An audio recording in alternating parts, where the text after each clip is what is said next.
더불어민주당 신현영 의원입니다. 장관님, 최근 전북에서요. 생후 2주 된 신생아가 학대로 사망한 사건 알고 계시나요? 예, 들었습니다. 네, 너무 안타까운 사연입니다. 예, 지난 1년간의 사건 기록을 살펴보니 작년 2월에요. 첫째 아이가 학대로 보호시설에 분리조치가 됐고요. 이후 반복적으로 부모는 원가정 복귀를 희망했지만 아보전은 분리조치를 연장했고 그 과정에서 담당자들이 학대 부모의 폭언이나 협박을 받기도 했습니다. 그 사이에 둘째 자녀를 출산했고요. 이 아이는 폭력에 의해 2주 만에 사망한 것입니다. 장관님, 보건복지부의 아동학대 시스템이 작동했는데요. 왜 이런 사건이 발생했는지 문제의식 갖고 계시나요? 네, 그런 사건을 인지하면 바로 즉각적인 조치들이 있어져야 하는데 그런 면에서 좀 부족했다고 생각이 됩니다.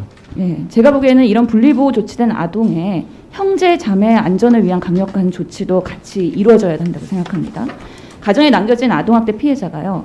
특히나 형제자매 어떻게 보호할지 이런 것들까지도 검토해 주셔야 되고요. 특히 원가정 복귀를 거부하자 부모가 폭언과 협박 등의 반감을 표출하면서 이런 현장 공무원들, 요원들에 대해서 이런 협박을 하기도 했는데 신변 보호 시스템도 정비가 필요할 것으로 보입니다. 이거에 대해서 동의하시나요? 네, 그렇습니다. 이게 굉장히 복지 분야에서도 굉장히 난이도가 높은 업무라고 합니다. 그래서 담당 공무원들이 이 업무를 꺼린다고 하는데요. 그 전문성을 가진 그런 분들이 가서 근무할 수 있도록 저희들이 그런 여러 가지 조건들 좀 만들어 나가도록 하겠습니다. 그래서 정부가 좀 더 보다 강력한 현장 개입 권한을 가질 수 있도록요. 이런 아동학대 전담 공무원의 권한 부여도 어떻게 할지 보완책 마련해 주시기 바랍니다. 네, 그렇게 하겠습니다. 코로나 백신 접종에 대해서 질의 이어가겠습니다. 정부의 코로나 백신 접종 전략은요. PPT 보시면 첫째, 사망자 중증도를 줄이는 것, 둘째, 바이러스를 전파 차단, 셋째, 사회 필수 기능을 유지하는 것들이 있습니다. 이 세 가지 중에서요. 사망자 줄이기 위한 전략은 이번에 아스트라제네카의 고령 접종 지연으로 미뤄졌고요. 사회 필수 기능 유지를 위한 코로나 치료병원 의료진 접종도 화이자 도입 지연으로 좀 늦춰진 감이 있습니다. 청장님, 우리 정부의 이런 코로나19 백신 접종 전략의 우선순위 다시 말씀 주시고요. 백신 수급 상황에 따라서 변경 가능성이 있는지 또 일관성 유지를 위해서 앞으로 국민 소통 어떻게 할 건지 말씀 주시죠. 네, 의원님 말씀 주신 대로 코로나19 백신 접종의 목표는 첫 번째는 고위험군을 보호해서 사망을 줄이는 게 첫 번째 목표고요. 두 번째는 집단 면역을 확보해서 지역사회 전파를 차단하는 게 두 가지 목표입니다. 아무래도 백신 공급 일정이 있기 때문에 상반기에는 고위험군 보호를 중심으로 해서 접종을 시작하고요.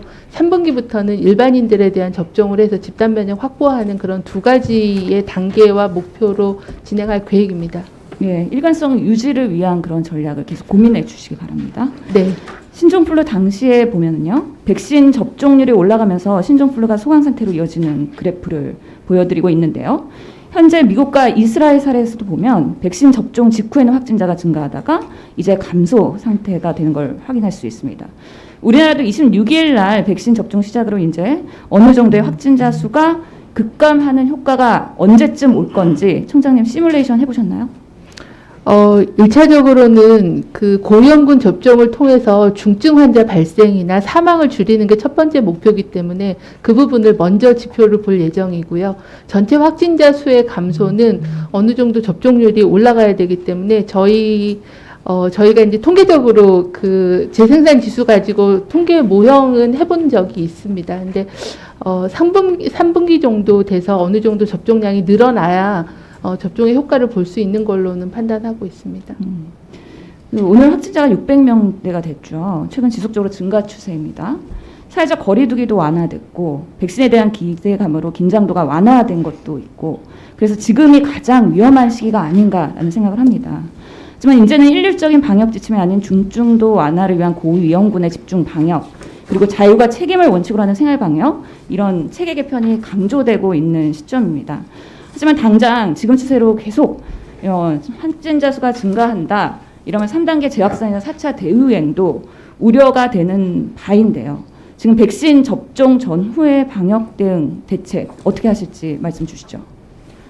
오늘 이제 확진자가 600명이 넘어서 저희도 그 세부 내용에 대한 분석을 진행하고 있습니다. 설 연휴의 이후 영향도 분명히 있고 또 사회적 거리두기 완화된 영향도 있기 때문에 접종 전까지는 최대한 신속한 검사를 좀 더 선제적으로 확대하고 그리고 역학조사를 통해서 접촉자 관리를 통해서 N차 전파를 차단하는 기본적인 그런 원칙은 유지하되 고위험 집단, 고위험 지역, 고위험 시설 중심으로 좀 더 타겟된 그런 방역 정책들을 강화하도록 그렇게 하겠습니다.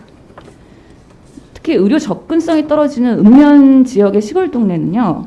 프랑스 같은 경우에는 백신 버스가 시골 동네를 찾아다니면서 접종을 하고 있습니다. 근데 우리나라 어르신들은 관광버스 대절해서 접종센터를 찾아가야 되는 상황이거든요.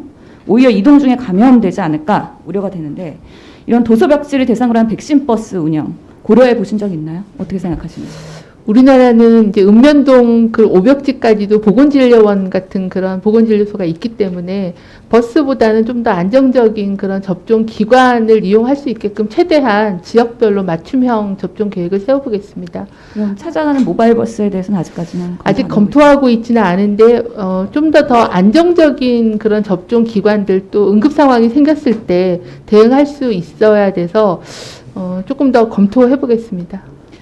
코로나 백신이 지금 한 병당 5명에서 10명분이 들어가잖아요.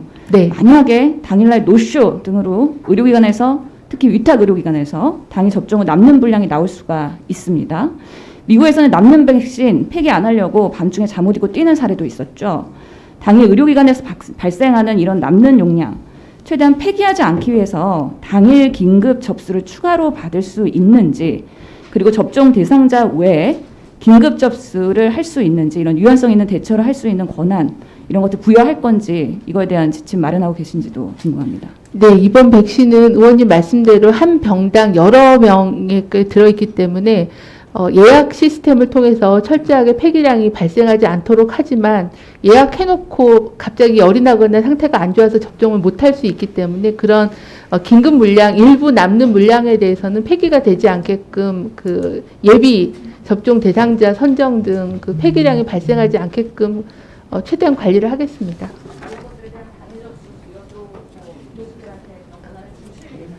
네, 어느 정도 그 잔여 물량에 대해서는 권한을 주는 게 폐기하는 것보다 낫다라고 생각합니다.